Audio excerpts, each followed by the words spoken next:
Olá, meus queridos e minhas queridas alunas do sétimo ano da Escola Cristã Eduardo Miller. Aqui é o professor Rodrigo Calderaro e eu vou trazer mais uma videoaula para que a gente continue nosso assunto que vai basear nossa quarta e última avaliação. Eu espero que vocês estejam conseguindo acompanhar direitinho através desse formato que tem se mostrado muito bom e vocês têm respondido às atividades que eu tenho solicitado. Eu estou corrigindo todas pelo aplicativo Clipe Escola, lembrando que está valendo ponto. Então, para a gente começar essa aula, eu vou pedir que vocês abram ainda o livro número 3, volume 3, na página 48. O capítulo é o capítulo 12, Brasil Colonial, Sociedade Açucareira.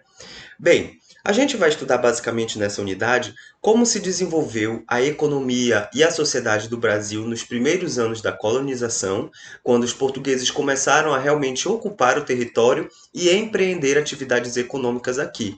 Nós vimos nas aulas anteriores o comércio atlântico de escravizados logo depois da formação, né, do governo geral do Brasil. Então, é a partir daí que começa a gente chamar esse período de Brasil colônia ou Brasil colonial, né? Que é aquele período em que o Brasil realmente vai ser uma colônia economicamente ativa de Portugal. Tá bom? Até ele se tornar um país independente no ano de 1822, que será assunto somente para o nosso oitavo ano. Então, meus queridos, vamos lá, página 48. Aí a gente tem aí a abertura do capítulo de vocês. Vocês vão ver o que vocês vão estudar. Eu vou procurar aqui é, resumir, sistematizar basicamente todo esse conteúdo que está escrito aqui, essas imagens, tentando ajudar vocês a entender de uma forma mais resumida, para que não tenham que ficar lendo e relendo várias vezes, tá bom?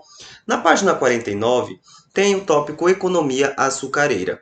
Basicamente, gente, esse termo, economia açucareira, sugere que toda atividade econômica ali da colônia, ela vai ter uma centralidade no açúcar. Não quer dizer que só vai existir produção de açúcar. Não. Essa economia do açúcar quer dizer que ela está voltada para formar lucros para a metrópole. O que significa? Uma colônia, gente, ela é um território fora da metrópole, fora do país, e ela tem um objetivo, que é gerar riquezas para esse país.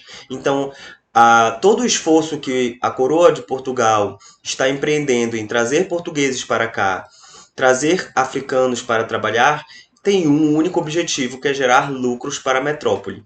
E aí esse lucro ele vai vir através do plantio justamente da cana-de-açúcar. Por que a cana-de-açúcar? A cana-de-açúcar é uma planta que veio, na verdade, ela vem da Índia, não é, gente? Ela é trazida da Índia. E aí essa planta, ela trazida da Índia, ela teria um alto valor comercial do produto que ela origina, que é o açúcar. Muito bem, cana-de-açúcar produz-se o açúcar. Açúcar, esse branquinho, esse pozinho refinado que vocês consomem diariamente no leite, no café, no suco, que está aí presente nos bolos, nos biscoitos, isso daí que é uma delícia, né? Foi o principal produto de exportação do Brasil colônia para a Europa, porque esse produto açúcar era um item de luxo, ele custava muito caro lá em Portugal, na Holanda, na Espanha, na Inglaterra, era um produto apreciado, então Portugal já conhecia essa planta, que eles já tinham trazido eles lá da Índia, lembre-se que Portugal tinha feitorias na Índia, então já conhecia a cana-de-açúcar, que é uma planta nativa da Índia, e eles já tinham experiência em plantar essa planta aí e cultivar a cana-de-açúcar e fabricar o açúcar em outras colônias, nas ilhas do Atlântico. Então, no Brasil, a economia açucareira, as plantações de açúcar e as instalações dos engenhos de açúcar, que vão ser as fábricas que produzem o açúcar, eles todos vão se concentrar ali na região nordeste do Brasil, ali na região litorânea, estado de Pernambuco, Recife, Bahia, São Vicente, bem menos. A grande maioria das plantações de açúcar vai ser dada no nordeste do Brasil. E aí no mapa da página 50, a gente tem aí justamente ela sendo trazida da Índia, um mapa que mostra a trajetória da cana-de-açúcar que ela sai da Índia, ela chega ali no Oriente Médio, passa pelo Egito, vai para Portugal e Portugal decide plantar ela aqui nessas três cidades. Eu quero que vocês identifiquem: Recife, Olinda e Salvador, no mapa da página 50. São as três principais cidades que vão abrigar as grandes plantações de cana-de-açúcar e ali onde vai ser produzido o açúcar no engenho. A gente vai estudar tudo isso, desde o cultivo do açúcar, a importância dele para a economia e a sociedade do Brasil do período do século XVI, XVII e início do século XVIII, e depois a gente vai ver ali como é que ele é fabricado, a mão de obra empregada, tudo isso é o assunto desse capítulo, beleza? Vamos seguindo então. Na página 51, a tópico Cultura da Cana-de-Açúcar traz essa imagem aí que está ilustrando esse slide. Essa imagem, gente, eu vou explicar para vocês logo mais. Primeiro a gente vai entender por que a cultura da cana-de-açúcar está trazendo esse tópico aí de por que escolher a cana-de-açúcar como o principal produto a ser plantado na colônia. Por causa do elevado valor comercial que a açúcar tem na Europa. Então, plantar a cana-de-açúcar e produzir o açúcar ia gerar altos lucros para Portugal. Portugal já tinha experiência nesse cultivo, como mencionei ainda agora. Portugal já sabia como plantar. O Nordeste oferecia as condições climáticas perfeitas para o plantio, não é? As condições no Nordeste eram favoráveis, o clima, o solo, tudo isso ajudava a cana-de-açúcar a se desenvolver e a ter um êxito na plantação e a plantação gerar muita produção de açúcar. Então foi ali uma experiência que deu certo. Para produzir o açúcar, Portugal vai ter que se aliar com os holandeses. Por quê? Os holandeses possuíam muito dinheiro naquele momento ali do século XVI, XVII, e eles possuíam condições de investir no Brasil. Investir por quê, professor? A cana-de-açúcar, ela é uma planta, mas para produzir o açúcar ele precisa passar por um processo fabril, uma produção artesanal. Então, gente, aqui nessa imagem está ilustrando perfeitamente essa produção artesanal, esse processo fabril. A gente vê aqui, e eu quero que vocês notem nessa figura, que no livro de vocês está em preto e branco, mas aqui no slide está colorido, vocês veem pessoas barbudas de cor, cabelos de cor ruivos. Gente, o povo holandês ele é naturalmente de cor clara, cabelo claro, ruivo, loiro. Então aqui nessa imagem está retratando holandeses envolvidos no processo de fabricação do açúcar. A gente tem esses homens empregados aqui em cortar os pequenos pedaços da cana-de-açúcar. Aqui a gente tem as pessoas moendo aqui o açúcar, né? E todo o processo fabril aqui, o processo de produção artesanal, fazendo melaço. Esse melaço aqui nesses fogos, nessas grandes caldeiras, ele vai produzir um açúcar duro e esse açúcar duro ele vai ser armazenado aqui dentro desses potes cônicos. Então todo esse processo de fabricação da cana-de-açúcar ele está detalhado no livro de vocês depois vão ler com calma, mas vocês vão saber que existe um processo de produção e que os holandeses eles vão financiar. O que eu quero dizer para vocês é que esse processo de produção do açúcar ele exige dinheiro para construir uma casa de engenho, um engenho de açúcar, ou seja, uma instalação especializada na produção do açúcar, e Portugal vai recorrer ao dinheiro holandês e até ao conhecimento holandês sobre a produção do açúcar. E o que a Holanda vai ganhar com isso? A Holanda vai ter um monopólio. Todo o açúcar que vai ser produzido e levado para Portugal, de Portugal vai ser despachado para a Holanda, e lá na Holanda esse produto ia ser vendido, ia ser apreciado, consumido. Então a aliança com os holandeses é necessária para estimular, financiar aí a produção do açúcar. Só que não vai ser os holandeses que vão produzir o açúcar aqui no Brasil. A mão de obra que vai ser empregada vai ser essencialmente de escravos trazidos da África. Então, africanos na condição de escravizados é que vão ser a principal mão de obra, força de trabalho na produção, na plantação e na produção do açúcar, tá bom, gente? Então, aí na página 51 tem essa imagem. Na página 52 tem toda a explicação em texto desse tópico que eu trouxe para vocês, cultura de cana-de-açúcar, e um mapa na página 52 ilustrando as regiões. Eu quero que vocês notem que a região Nordeste ela possui 66 engenhos. É a grande concentração de engenho. O engenho, gente, é basicamente o que está ilustrando aqui nessa imagem. Pode ser uma casa só ou várias casas que têm ali suas determinadas funções. Em um tal determinado lugar se corta o açúcar, em outro determinado lugar se produz o melaço, em outro determinado lugar se moe. Então, com calma, a gente vai entendendo a lógica de como era uma casa de engenho. Para a gente entender primeiro isso, a gente tem que entender que a cana-de-açúcar ela exigia uma plantação, uma fazenda. E dentro dessa fazenda tinha o engenho. Então, gente, eu trouxe aqui uma imagem do engenho de açúcar para vocês terem uma ideia que ela é uma fazenda. E tem aqui, nessa parte aqui inferior, logo ao meu lado, tem aqui os números 76854. É nesse lugar aqui que a cana-de-açúcar vai ser processada. Né? No número 11 tem o canavial, que é onde o açúcar era plantado. Então, dentro dessa fazenda, gente, vai ter tanto a plantação de açúcar quanto o local para se produzir o açúcar, né? Meios de transportar o açúcar, tanto a cana-de-açúcar quanto o açúcar pronto. Vai ter também a moradia dos donos dessa fazenda, que é esse número 1 chamado Casa Grande. Tem também a moradia dos escravos, que é esse chamado número 3, senzala. Tem a roça dos escravos, onde eles vão plantar. Tem, obviamente, uma capela ali, a Igreja Católica marcando presença. Queridos e queridas, uma pequena pausa aqui. O que isso está lembrando? Está me lembrando um assunto que estudamos no início do ano. Exatamente. Acertou você que falou feudo. Tá muito parecido com o feudo, gente, porque o engenho, ele vai ser a unidade produtiva principal ali nessa época do Brasil colonial. O engenho, ele vai ser semelhante a um feudo, que é uma porção de terra uma porção rural, né, uma propriedade rural fechada, onde vai ter a produção ali de tudo que se precisa para viver ali dentro. Então, ali no engenho também vão se dar relações de poder. Lembrem que eu falei da Casa Grande. Eu vou detalhar para vocês cada uma dessas construções. A Casa Grande, o que é o engenho de açúcar e o que é a senzala.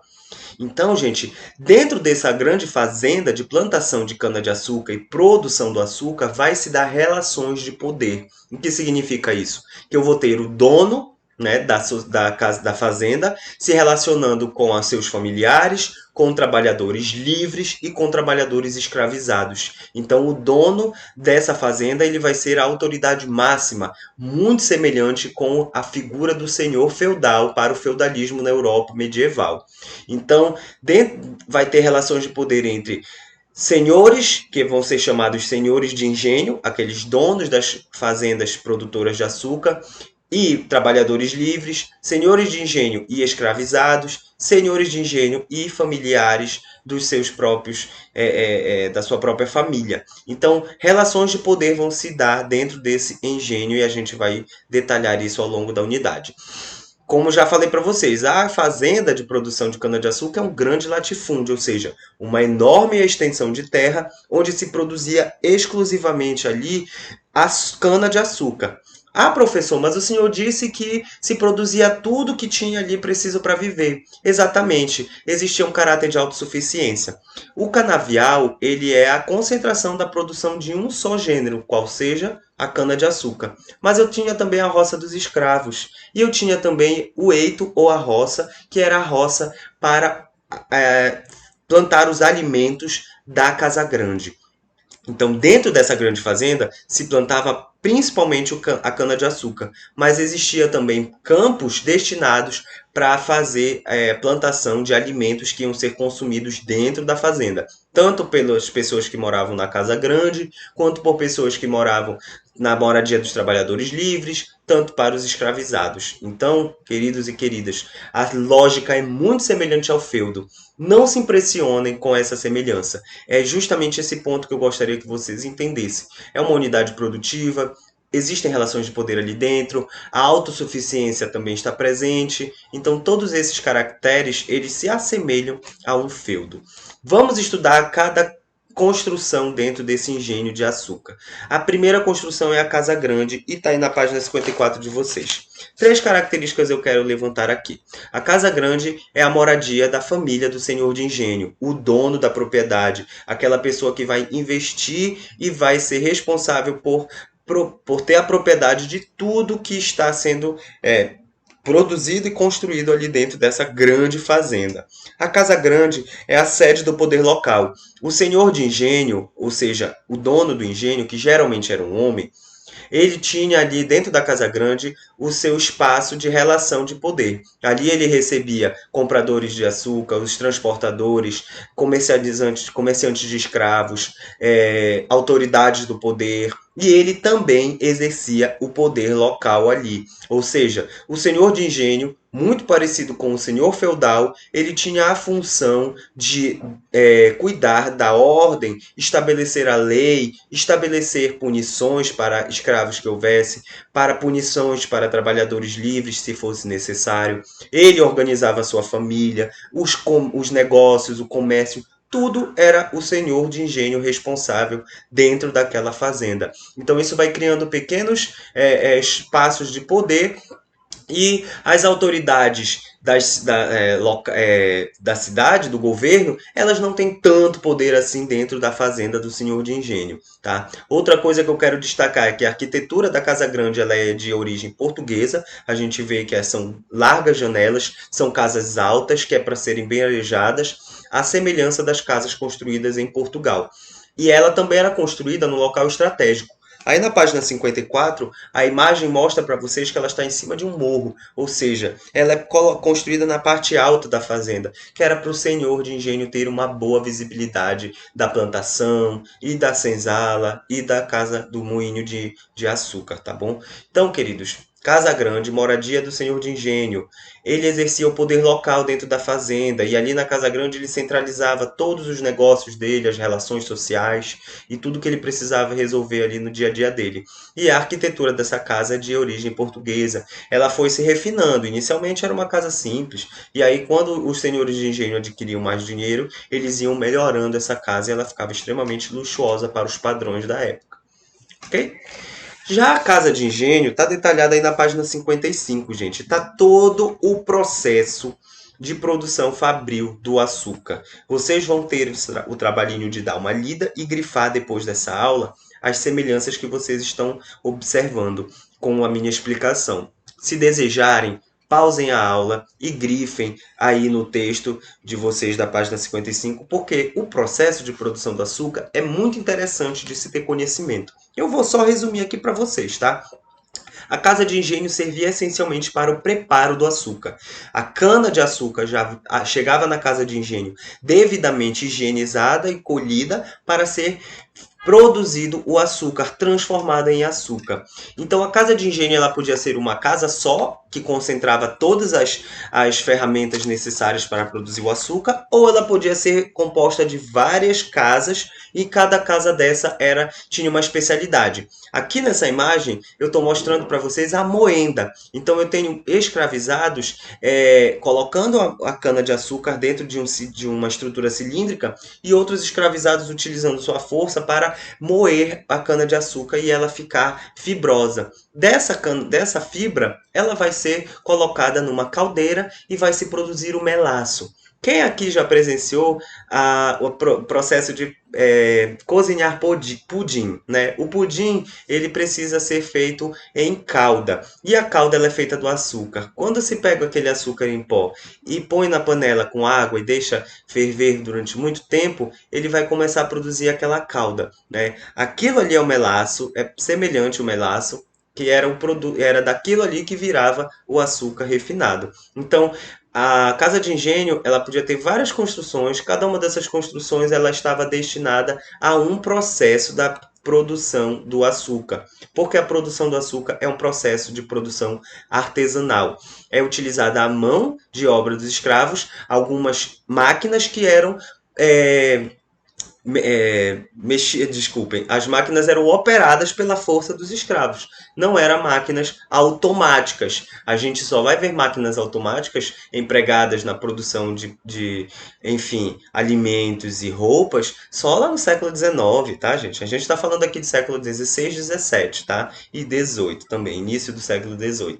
Então o processo é todo manufaturado, a mão de obra empregada primordialmente força de trabalho escrava, né? E existia um especialismo, que significa que alguns escravizados eles tinham determinadas funções e dentro dessas a pessoa mais importante era o mestre do açúcar. O mestre do açúcar era geralmente um escravizado ou um homem livre que tinha o conhecimento do ponto do açúcar. Então, os diversos trabalhadores iam se empenhar na produção do açúcar e o mestre do açúcar era aquela pessoa responsável por provar ou por corrigir algum processo que estivesse errado ali. Então ele tinha o conhecimento do começo ao fim do processo de produção do açúcar. Por isso ele era chamado mestre do açúcar. No final ele provava ali o açúcar e dava o veredicto dele. Esse processo, gente, como eu detalhei, páginas 55 e 56. Leiam, releiam, grifem as partes importantes, porque é muito provável que eu cobre na prova de vocês esses detalhes da produção do açúcar dentro da casa de engenho. Fechou? Passando aí para a página 56, o tópico senzala, bem curtinho, eu vou procurar detalhar melhor para vocês. Trouxe aí a imagem de uma construção da senzala e eu queria que vocês comparassem com a construção da Casa Grande. Igualzinha ou totalmente diferente? Obviamente, gente, a senzala ela se destinava à moradia, a abrigar os escravizados, os africanos que eram trazidos àquela fazenda na condição de escravizados. Então, gente, é óbvio que a senzala ela não tinha luxo nenhum, ela não tinha nenhum tipo de condição de salubridade. Eram espaços que não eram iluminados, arejados, não possuíam banheiros e elas não davam aos escravizados que moravam lá a privacidade. Nessa senzala, nessa construção, moravam absolutamente famílias inteiras de escravizados. Homens e mulheres dormiam juntos, famílias de vários escravizados dormiam juntos sem o mínimo de privacidade. E eles dormiam geralmente no chão, não existia camas, não existia banheiro, lençóis. Gente, as condições que os escravizados viviam nessas fazendas era desumano. Lembre-se, o escravizado ele estava numa condição inferior à condição humana. Ele não tinha direitos à liberdade, não tinha um mínimo para viver. Ele só recebia o alimento, a água e ele estava frequentemente sujeito a maus tratos. A senzala é uma grande materialização desses maus tratos. Enquanto que na Casa Grande a gente tem a família do senhor de engenho, dono da propriedade de produção do açúcar, morando num verdadeiro luxo, os escravizados, que eram os verdadeiros responsáveis por produzir o açúcar, eles moravam em condições insalubres, sem privacidade, em construções muito precárias, né, gente? A gente vê que essa construção é de pau a pique, ela é de pedra com barro, ela não tem forro, ela não tem janela, gente. Era uma escuridão completa dentro da senzala. Passando para a página 57, tem o detalhamento da capela. Muito semelhante ao feudo, toda fazenda, todo moinho de engenho, ele possuía sua capela, porque a capela centralizava ali as cerimônias religiosas, era ali onde se davam as missas, as celebrações de batismo, de casamento, se houvesse, né, de nascimento, de crisma, primeira comunhão, enfim, a vida religiosa dentro de uma fazenda, de um moinho de açúcar, ela se dava ali dentro da capela. A capela reunia a comunidade, então ela reunia também o senhor de engenho com seus familiares, os trabalhadores livres, os párocos, que eram o clero, né, as pessoas responsáveis por celebrar a missa ali naquela capela, e reunia também escravos, que eram convertidos ao cristianismo, né, à cristandade, à religião católica. Então, muitos escravos, quando chegavam nas fazendas de moinho de açúcar, eles eram convertidos ao catolicismo, numa lógica bem semelhante ali aos indígenas, né? Mas, no caso, a gente está falando de moinho de açúcar. Então, ali também na capela ela podia servir como cemitério, inclusive, enterrar as pessoas que morriam ali, geralmente escravizados ou familiares da família do senhor de engenho. Ok? Vamos lá, gente, passar para a página 58, onde 58, 59 e 60. Essa página aqui, ela está mostrando, sobretudo para vocês, a grande hierarquização da sociedade açucareira. Como é que estava dividida essa sociedade do século XVI, XVII e XVIII no Brasil colonial, onde o açúcar despontava como principal produto de exportação. Basicamente, a figura central era o senhor de engenho. Então, existiam, gente, grifem aí para mim, na página 58, no primeiro parágrafo. A sociedade formada nos engenhos era dividida em segmentos bem definidos e com pouca mobilidade social. Deles faziam parte senhores, escravizados e trabalhadores livres. O que significa que existia segmentos bem definidos? Significa que existia os senhores, ou seja, geralmente a elite, os escravizados, que eles estavam numa condição abaixo da elite, e os trabalhadores livres em menor quantidade, que estavam ali no meio. Essa sociedade tinha segmentos bem definidos, ou seja, era bem destacado a figura do senhor e as funções que ele exercia nessa sociedade, da figura do trabalhador livre e dos escravizados. Todos eles tinham funções bem definidas na sociedade e existia pouca mobilidade social, o que significa que um trabalhador livre dificilmente podia se tornar um senhor de engenho, assim como um escravizado dificilmente iria se tornar um trabalhador livre. Então existe pouca mobilidade social. Professor, pode um escravizado receber a liberdade do seu senhor? Pode. Pode um trabalhador livre ficar muito rico e comprar sua própria fazenda? Pode, mas era muito raro, então existia pouca mobilidade. Não é que não existia nenhuma mobilidade. O casamento, professor, não podia ser uma forma de ascender socialmente, de subir na vida? Muito difícil, porque senhores de engenho casavam seus familiares com outros nobres, outros senhores de engenho. E escravizados casavam-se com escravizados, trabalhadores livres, geralmente com trabalhadores livres. Ah, professor, um escravizado pode casar com um trabalhador livre? Pode, mas isso era menor número, era mais raro, tá bom? Outro aspecto da sociedade é que ela era extremamente patriarcal. Na página 59 tem uma pequenininha explicação sobre o patriarcal. O que eu quero que vocês entendam com isso, que a gente já vem vendo isso desde o sexto ano.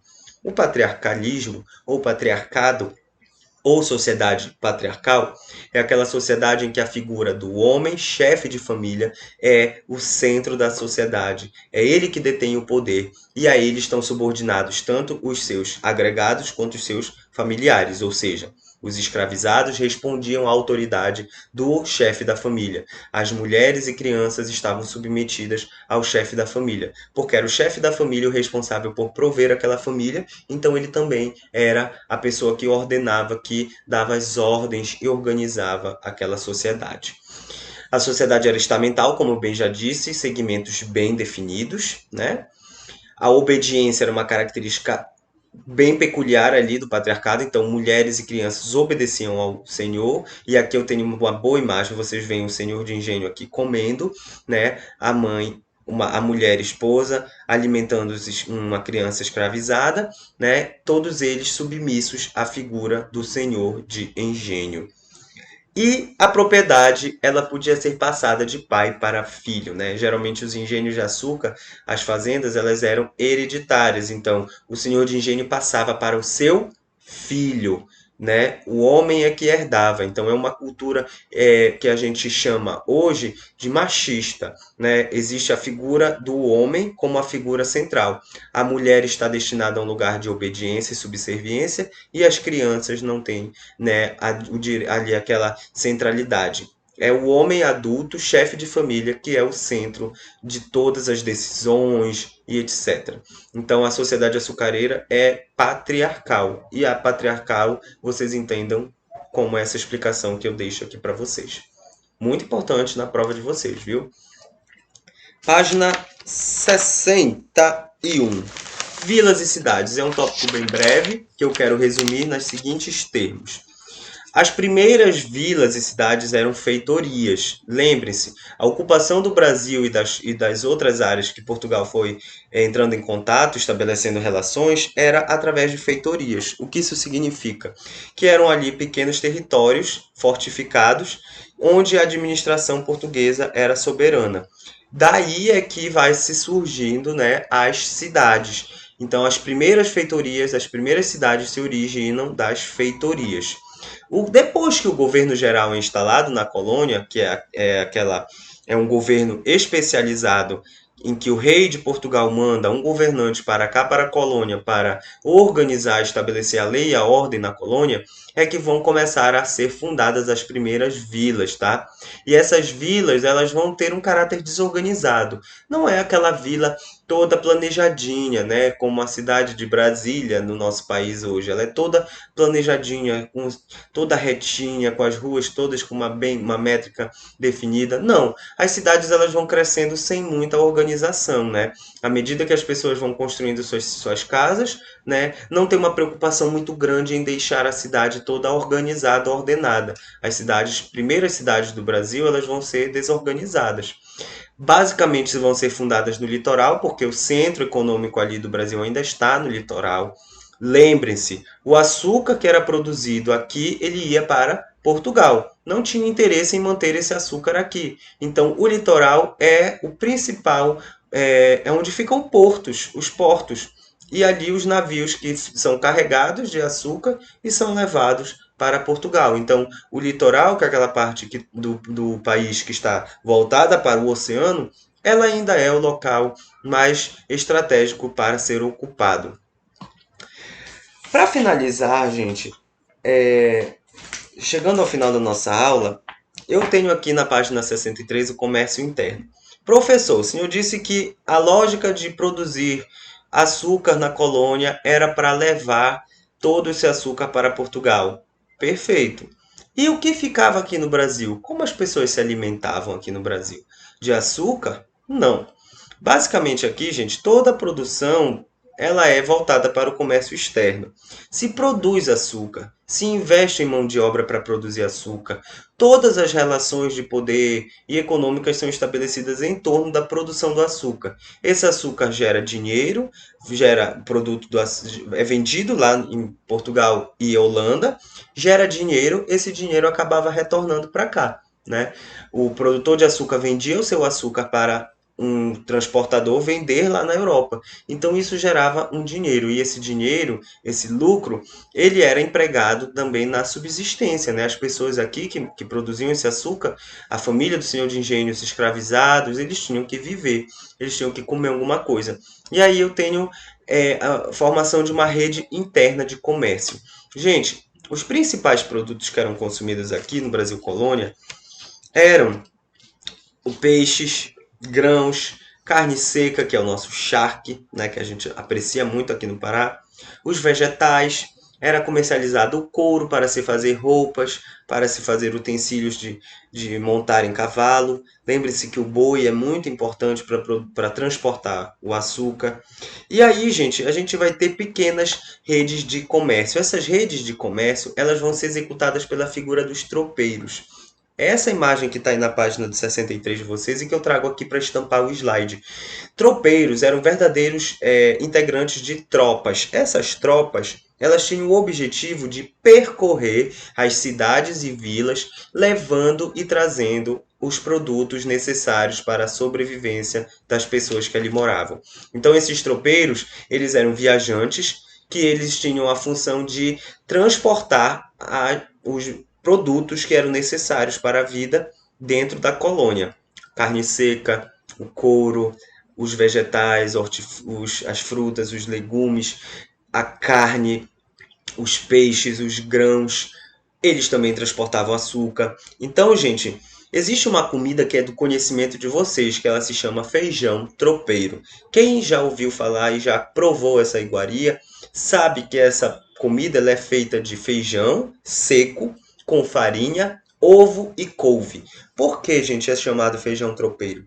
É justamente a base da alimentação dessas pessoas no Brasil Colônia.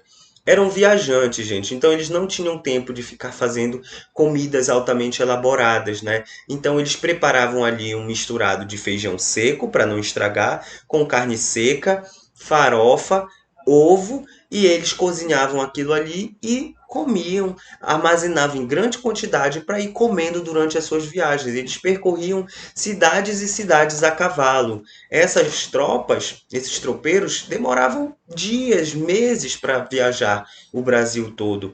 Então eles iam se alimentando dessa forma. E eles também vendiam, comercializavam, né? Abasteciam essa rede interna de comércio aí com esses produtos. Então a figura dos tropeiros é fundamental na colônia. É muito comum vocês verem essa figura sendo cobrada em provas de vestibular até hoje. Então, deem atenção especial para ela, que está aí na página 63. São os principais produtos que os tropeiros se encarregavam de transportar aí dentro da nossa colônia brasileira. Último slide para a gente encerrar nossa aula de hoje trata dos festejos. E os festejos eles têm uma característica, gente. É a característica da diversidade. Nessa sociedade colonial convivem descendentes de portugueses, né? Portugueses legítimos e descendentes de portugueses brancos. E convive também ali, além dessa diversidade étnica de brancos, africanos trazidos à condição de escravizados e indígenas, tem também a diversidade cultural. Os brancos com sua cultura, com seu cristianismo, catolicismo, os africanos com suas crenças, suas danças, seus festejos, e os indígenas também com suas crenças, danças e festejos bem diferentes. Então a sociedade ela é marcada pela diversidade. Temos os brancos, os negros, né? Ou homens pretos, mulheres pretas, que como a gente está chamando recentemente no debate, e os indígenas. Então a gente tem aí diferentes tipos, né? Diferentes classes, diferentes espécies de pessoas que compõem uma diversidade étnica e cultural no Brasil. Então a manifestação religiosa dessas pessoas vai ser diferente também. No Brasil vai ter as procissões, que são as manifestações religiosas católicas, e também vai ter as celebrações de cunho africano e indígena. Então a gente vai ver ali diversas formas de se expressar, de festejar, de celebrar, de expressar a religiosidade no Brasil colonial. Então tinha também, além das manifestações não religiosas, as de matriz africana, que é a dança do lundu, que está bem ilustrada na página 64. É uma dança africana, trazida pelos escravos africanos, que vai compor aí esse grande panorama de diversidade étnica e cultural no Brasil colonial. Então existia sociabilidade dentro dessa colônia, onde pessoas brancas, pretas e indígenas elas faziam sua sociabilidade, elas conviviam, celebravam, dançavam, expressavam seus costumes. Queridos e queridas, termina aqui a nossa unidade, né, o capítulo 13, que se chama, capítulo 12, desculpem, Brasil Colonial, a Sociedade Açucareira. Eu quero que vocês me entreguem no aplicativo a página 66 resolvida, para que eu tenha uma base de como vocês estão aprendendo esse conteúdo, que vai ser fundamental na quarta avaliação de vocês. Na próxima aula, semana que vem, eu vou trazer o último capítulo desse livro. Nós já vamos entrar no livro 4. Então vocês preparem o volume 4 de vocês, que a gente vai terminar esse assunto de Brasil colonial, tá bom? Fiquem com Deus, queridos. Espero que estejam com saúde, que estejam se cuidando, e eu espero que o nosso retorno seja logo em breve. Vou ficando por aqui. Até a próxima semana. Tchau, tchau. Fiquem com Deus.